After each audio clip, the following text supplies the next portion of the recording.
बड़ी खबर अब सामने। पहलगाम हमले पर पंडित प्रदीप मिश्रा भड़के हैं और कहा है 200 हिंदू सांसद कलंक हैं, इन सबको कश्मीर घाटी को सौंप दो। हिंदुओं के घर में शस्त्र होने चाहिए, शास्त्र हो या ना हो, शस्त्र होने चाहिए। तो शास्त्र हो या ना हो लेकिन शस्त्र जरूर होने चाहिए, ये कहा जा रहा है। सोचिए जरा, खून किस तरीके से इस वक्त पूरे हिंदुस्तान का उबाल में है और ऐसे में क्या कुछ इन्होंने कहा, इनकी जुबानी अब सुनिए। और कितनी दुखद घटना कि पूछा जा रहा है तू हिंदू है और गोली मारी जा रही है।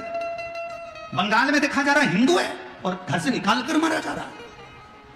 और संसद भवन में बैठे हुए वो 200 हिंदू सांसद वक्फ बोर्ड के बिल के ऊपर रात भर बहस करते हैं और हिंदू के नाम पर कलंक बनकर बैठे हैं।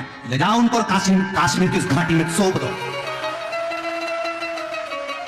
काश्मीर की घाटी में ले जाकर सौंप दो कि जो सनातन धर्म को छोड़कर हिंदू होकर हिंदू के लिए अपशब्द करते।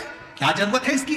मेरा निवेदन है मेरी जीजियों, तुम्हारे घर में शास्त्र है कि नहीं है हमें उससे मतलब नहीं है।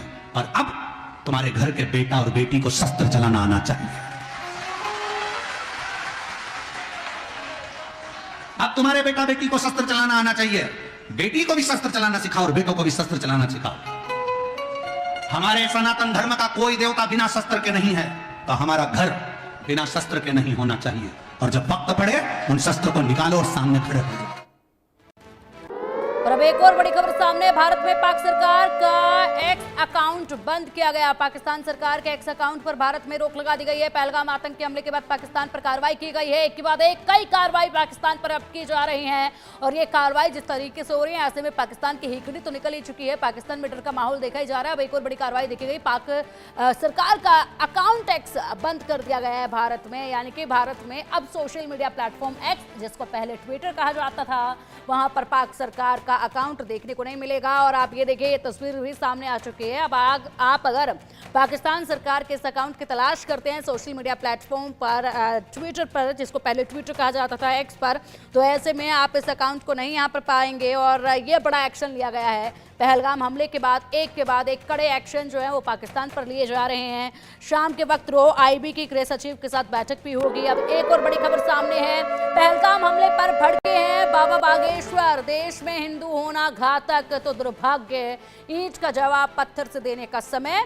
इस सदी की सबसे निंदनीय ये घटना है जिस तरीके से हिंदुओं पर यह अत्याचार हुआ। अब सुनिए उन्हीं की जुबानी। हिंदुस्तान में ही हिंदू होना अगर घातक हो जाए तो इससे बड़ा कोई दुर्भाग्य नहीं होगा। पहलगाम में जो घटना हुई इस सदी की सबसे निंदनीय घटना है। उन्होंने ना ये पूछा कि आप किस जाति के हो, ब्राह्मण हो, क्षत्रिय हो, वैश्य हो या सेवक हो। उन्होंने ना एससी पूछा, ना एसटी पूछा, ना ओबीसी पूछा, ना सवर्ण पूछा।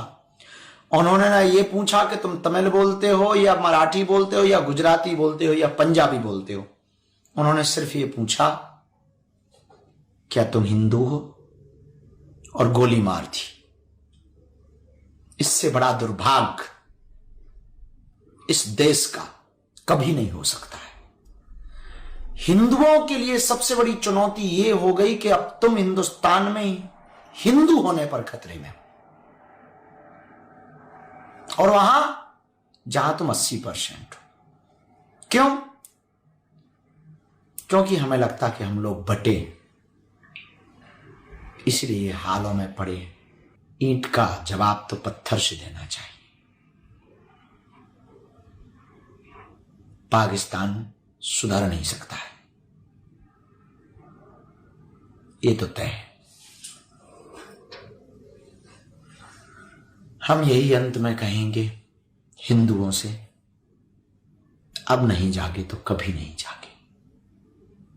इसीलिए हम सबको एकजुट होकर के अपनी शक्ति बल को बढ़ाना पड़ेगा। शस्त्र और शास्त्र दोनों का संवर्धन, दोनों का संरक्षण नहीं जा सकता। जिस प्रकार धर्म पूछकर, नाम पूछकर लोगों को मारा गया, वो निंदनीय तो है ही है, लेकिन ऐसा कृत्य पहले कभी नहीं हुआ। इसकी पुनरावृत्ति ना हो, इसके लिए कड़ा संदेश देना होगा, और वही संदेश देने के लिए हम सब यहाँ पर एकत्रित हुए।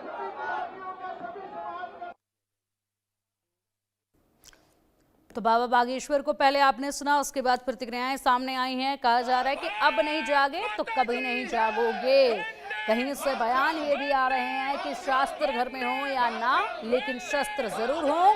अब नहीं जागे तो कभी नहीं जागे। ऐसा पहले कृत्य कभी हुआ नहीं जब धर्म पूछकर मारा गया हो। इसीलिए कड़ा जवाब देना होगा, क्योंकि हिंदुस्तान में हिंदुओं पर यह आक्रमण है, और ऐसे में इस आक्रमण का जवाब अभी देना होगा, तभी जाकर हिंदुस्तान हिंदुस्तान ही कहलाया जाएगा। जिस तरीके से यहाँ पर लोगों में ये आक्रोश है, जिस तरीके से लोग यहाँ पर सड़कों पर उतरे हुए हैं, ये सभी लोग वो हैं जिनको अपने कामकाज पर हर रोज जाना होता है, जो अपने नौकरी पेशे पर जाते हैं, पैसा कमाते हैं, लेकिन आज अपनी नौकरी पेशे से आकर ये सड़कों पर उतरे हैं सिर्फ हिंदुस्तान की सुरक्षा के लिए आवाज उठाने के लिए। देखिए